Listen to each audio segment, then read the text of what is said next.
అందరికీ జై శ్రీరామ్. ఇప్పుడు మనం చూస్తున్న దేవాలయం శ్రీ పార్వతీ జడల రామలింగేశ్వర స్వామి దేవస్థానం దగ్గర కొండ కింద ఉన్న పార్వతీ అమ్మవారి దేవాలయం.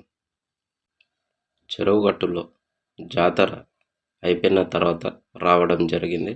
జాతర టైంలో చాలా పబ్లిక్ చాలా రద్దీ ఉంటుంది. మనకి సరిగ్గా చూడటం కానీ దర్శించుకోవడం కానీ వీలు కాదు అని చెప్పేసి జాతర అయిపోయిన తర్వాత రావడం జరిగింది. జాతర జనవరి 23 తారీఖు నుంచి జనవరి 28 తారీఖు వరకు జరిగింది. ఇక్కడ అగ్గిగుండాలు కూడా కాలుస్తారు. కళ్యాణం జరుగుతుంది ప్రతి సంవత్సరం. ఈ దేవాలయంకి ఆరోగ్యం బాగలేని వారు, చేతపడి జరిగిన వారు అందరూ వచ్చి ఇక్కడ నిద్రలు చేసి వెళ్తుంటారు. అమాస పున్నముకి అందరూ వచ్చి ఇక్కడ దేవిని పాదాలు పెట్టుకుంటారు. దేవాలయ స్థల పురాణం తెలుసుకుందాము. పూర్వం పరశురాముడు భారతదేశాన్ని మొత్తం భూమండలం మొత్తాన్ని ఉన్న క్షత్రియులను చెడ్డవారిని అంతం చేసిన తర్వాత 108 లింగాలను ప్రాణప్రతిష్ఠ చేస్తారు. ఈ చెరుగట్టు రామలింగేశ్వర స్వామి లింగం 108వ లింగం. పరశురాముడు లింగంకి ఎంత పూజ చేసి పరమేశ్వరుని తపస్సు చేసిన పరమేశ్వరుడు రాడు. దాంతో ఎన్నో సంవత్సరాలు గడిచిన పరశురామునికి ఎంత తపస్సు చేసినా మహాశివుడు ఇంకా వస్తలేడు అనే కోపంతో కొండపైన తన గండ్రగొడ్డలితో కొడతాడు. ఆ గొడ్డలితో కొట్టగానే బండ చీలికయి ఆ సొరంగ మార్గంలాగా ఏర్పడుతుంది. ఇప్పుడు భక్తులు అందరూ ఆ బండ సందుల నుంచి పైకి ముద్దలింగం పైకి వెళ్ళైతే దర్శనం చేసుకుంటారు. పైన ఉన్న ముద్దలింగం స్వయముగా ఏర్పడింది. ఇప్పుడు మనం చూస్తున్న గర్భగుడి లోపల పరశురాముడు ప్రాణప్రతిష్ఠ చేసి తపస్సు చేసిన లింగం. కొండపై కొట్టిన పరమేశ్వరుడు రాకపోవడంతో తాను పెట్టి తపస్సు చేసిన లింగం మీద గొడ్డలితో కొడతాడు. కొట్టగానే అప్పుడు మహాశివుడు ప్రత్యక్షమై వరము అడుగు అని చెప్పేసి పరశురాముని అనగా, నీవు తపస్సు చేయడానికి గల కారణమేమి అని అడగగా పరశురాముడు మహాశివుని వేడుకుంటాడు.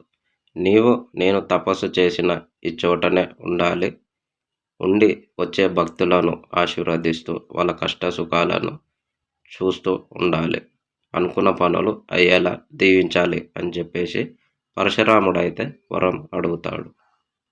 పరశురాముని గండ్రగొడ్డలితో లింగంపై కొట్టినందున ఆ లింగంకి జడలలాగా అచ్చులు ఏర్పడ్డాయి. అందుకే శ్రీ పార్వతి జడల రామలింగేశ్వర స్వామిగా ఇక్కడ వెలిశారు. తరువాత ఇక్కడ పరశురాముడు కూడా లింగ రూపంలో ఉన్నారు. పరశురామ లింగం ఉంటుంది. ఈ కొండపైన ఈ దేవాలయం దగ్గర మనకి పుట్టల ఎల్లమ్మ ఉంటుంది. మళ్ళీ కొత్తగా కట్టిన ఎల్లమ్మ గుడి కూడా ఉంటుంది. హనుమంతుడు ఉంటాడు. గంగమ్మ తల్లి ఉంటుంది కోనేరు దగ్గర. ఈ కొండ సందుల నుంచి సొరంగం నుంచి వెళ్తే పైన ముద్దలింగం ఉంటుంది, స్వయముగా ఏర్పడింది. కాలభైరవుని గుడి, పోచమ్మ దేవాలయం, ప్రతి దేవాలయం ఇక్కడైతే ఉంటుంది. అయితే పార్వతీ అమ్మవారు కింద ఎందుకు ఉంది అనుకుంటే, పరశురామునికి ఇచ్చిన వరంతో మహాశివుడు ఇక్కడే ఉంటాడు. పార్వతీదేవి శివుడు ఎక్కడ కనిపిస్తలేడు అని చెప్పేసి వెతకసాగింది. వెతుకుతూ ఆమె ధ్యానంతో తెలుసుకున్నది. శివుడు ఇక్కడ ఉన్నాడు అని చెప్పేసి వచ్చి నేను నీతో పాటు ఉంటాను అని అడగగా శివుడు పరశురాముడు నన్ను ఒక్కడనే ఉండమన్నాడు. ఇక్కడ నీవు కొండ కింద ఉండు, వచ్చే భక్తులని నీవు కొండ కింద ఉండి ఆశీర్వదించు, నేను కొండపైన ఉండి చూసుకుంటాను అని శివుడైతే చెప్పడం జరిగింది. ఇది ఎంతో పుణ్యక్షేత్రం. అందరూ వీలైన వాళ్ళు తప్పక వచ్చి దర్శనం చేసుకోండి. ఇప్పుడు మనం చూస్తున్న ఈ బండ సందుల నుంచి అందరూ వెళతారు. తప్పు చేసిన వాళ్ళు ఈ బండలో ఇరుకుతారు. మళ్ళీ తర్వాత దేవిని వేడుకోగా ఆ దేవుడు వదులుతాడు. శివశక్తులు ఎంతోమంది తెలిసి తెలియక ఏమైనా తప్పులు చేసి ఉంటే వాళ్ళు ఆ సొరంగ మార్గం నుంచి బయటికి వెళ్ళలేరు. మళ్ళీ ఆ శివయ్య తండ్రిని వేడుకోగానే వదిలిపెడతాడు.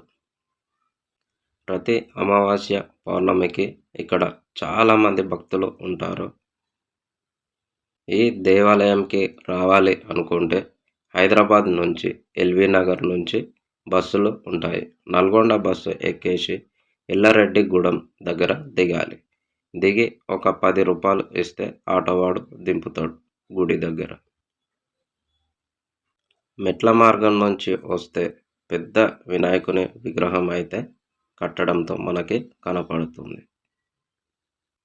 రోడ్డు మార్గం నుంచి వస్తే శివుని మహావిగ్రహం అయితే మనకి దర్శనం ఇస్తుంది.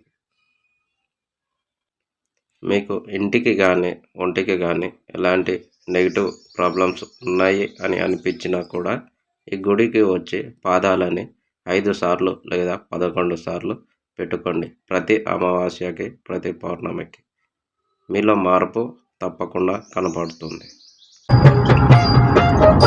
ఫ్లోటర్ అంటే